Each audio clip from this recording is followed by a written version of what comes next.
അപൂർവം ചിലരെങ്കിലും റമദാനിലെ നോമ്പിന്റെ പ്രഭാഷണത്തിൽ പറഞ്ഞു പോകും, നോമ്പ് അല്ലാഹു തആല ഫർളാക്കിയത് ആഹാരം കഴിച്ച സമ്പന്നന്മാരായ ആളുകൾക്ക് പട്ടിണിയുടെ വേദന അറിയാനാണ്. പട്ടിണി കിടക്കുമ്പോൾ ഉണ്ടാകുന്ന ശാരീരിക ത്യാഗം മനസ്സിലാക്കണമെങ്കിൽ പറഞ്ഞു കേട്ടാ പോരാ, ഭക്ഷണം കഴിക്കാതെ പകലന്തിയോളം അനുഭവിക്കണം. മുതലാളിമാർക്കൊക്കെ വിശപ്പിന്റെ വില അറിയുവാനാണ് നോമ്പ് അല്ലാഹു ഫർളാക്കിയത് എന്നൊക്കെ നമ്മൾ അറിയാതെ പറഞ്ഞു പോകാറുണ്ട്. വലിയ തത്വജ്ഞാന പ്രഭാഷണമായി പറയുന്നതാ. അത് വലിയ അബദ്ധമാണ്. കാരണം എന്താ? അത് ശരിയല്ലല്ലോ. അങ്ങനെയാണെങ്കിൽ എന്നും പട്ടിണി കിടക്കുന്ന അന്നപാനീയങ്ങൾക്ക് മുട്ടും തട്ടുമുള്ള സാധുക്കൾ ഞങ്ങൾ ഇനി നോമ്പ് നോൽക്കേണ്ടതില്ലല്ലോ എന്ന് അവർ തിരിച്ചു ചോദിച്ചാൽ നമ്മുടെ പ്രസംഗം പാഴായി പോവില്ലേ? സമ്പന്നരായ ആളുകൾക്ക് വിശപ്പിന്റെ ഗൗരവം അനുഭവിച്ചറിയാനാണ് നോമ്പ് എന്ന് പറഞ്ഞാൽ സ്വാഭാവികമായും അങ്ങനെയാണെങ്കിൽ ഞങ്ങളൊക്കെ അത് എന്നും അനുഭവിക്കുന്നവരാണ്, ഞങ്ങൾ ഇനി നോമ്പ് നോൽക്കേണ്ടതില്ലല്ലോ എന്ന് ചോദിക്കില്ലേ? നമ്മൾ ആവശ്യമില്ലാത്ത ചോദ്യങ്ങൾക്ക് അവസ്ഥകൾ സൃഷ്ടിക്കരുത്. അള്ളാഹു പറഞ്ഞെടുത്ത് നിൽക്കുക. എന്തിനാണ് നോമ്പ്? അള്ളാഹു പറഞ്ഞു ലഅല്ലക്കും തത്തഖൂൻ, നിങ്ങൾ തഖ്വ പുലർത്തുന്നവരായി തീരാൻ വേണ്ടി. അവിടെ നിന്നാൽ മതി. ഇനിയും വേറെ ചില ആളുകൾ ഇപ്പൊ ഇതാ റമദാൻ ആകുമ്പോഴേക്കും നമ്മുടെ മീഡിയകളിലൊക്കെ നോമ്പുകാരന്റെ ആമാശയത്തിന് രക്ഷ, ദഹനേന്ദ്രിയങ്ങൾക്ക് രക്ഷ, ശാരീരികമായ ആരോഗ്യത്തിന് ഗുണം, മറ്റേത് ഉപവാസങ്ങളെക്കാളും ഗുണം, ഇതൊക്കെ പറയുമ്പോൾ ഉണ്ടാകുന്ന അപകടം എന്താണെന്നറിയുമോ?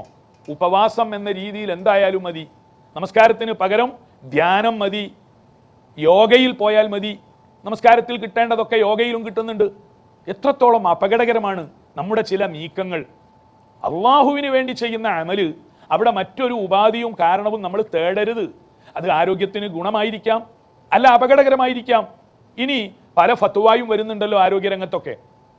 5 മണിക്കൂർ 6 മണിക്കൂർ തുടർച്ചയായി ഭക്ഷണം കഴിക്കാതിരുന്നാൽ ക്യാൻസറിന് സാധ്യത കൂടുതലാണ് എന്ന് ഏതോ ഒരു ആരോഗ്യ വിഭാഗം പറഞ്ഞു എന്നിരിക്കട്ടെ. അതുകൊണ്ട് നമ്മൾ നോമ്പ് നിർത്തിവെക്കണോ? നിർത്തിവെക്കാൻ കഴിയോ? അതുകൊണ്ട് തന്നെ നമ്മൾ ആരോഗ്യ സുരക്ഷയ്ക്ക് വേണ്ടി മറ്റ് മതക്കാർ പോലും നോമ്പ് നോൽക്കുന്നുണ്ട്, ആമാശയത്തിന് വളരെ ഗുണമാണ് എന്ന ആ പ്രസംഗത്തിൽ നമ്മൾ വീണുപോയാലുള്ള കുഴപ്പം നമ്മുടെ ഇഖ്ലാസ് നഷ്ടപ്പെടും, തീർച്ചയായും നഷ്ടപ്പെടും. റസൂലുള്ളാഹിയുടെ സുന്നത്തായ ഒരു കാര്യം നമ്മൾ ചെയ്യുമ്പോൾ അത് ഇന്നമൽ അഅ്മാലു ബിന്നിയ്യാത്ത്, അള്ളാഹുവിനെ ഉദ്ദേശിക്കുക, റസൂലുള്ളാഹിയെ ഉദ്ദേശിക്കുക.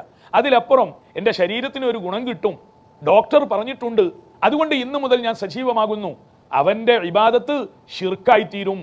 അള്ളാഹുവിൽ നിന്നുള്ള ഗുണവും കിട്ടണം, ഭൗതികമായി അതിൻ്റെ നേട്ടവും കിട്ടണം. ഇത് ലക്ഷ്യമാകരുത്.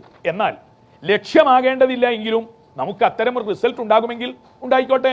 അള്ളാഹു അവൻ്റെ ദീനിൽ നമുക്ക് സമ്മാനിച്ച ഏത് ഫർളുകളിലും സുന്നത്തുകളിലും ബുദ്ധിപരമായ, സാമ്പത്തികമായ, സാമൂഹികമായ, ആരോഗ്യകരമായ, മാനസികമായ എന്തെങ്കിലും ഒരു നേട്ടമില്ലാത്ത ഒന്ന് പരിശുദ്ധ ദീൻ നമ്മളോട് കൽപ്പിച്ചിട്ടില്ല.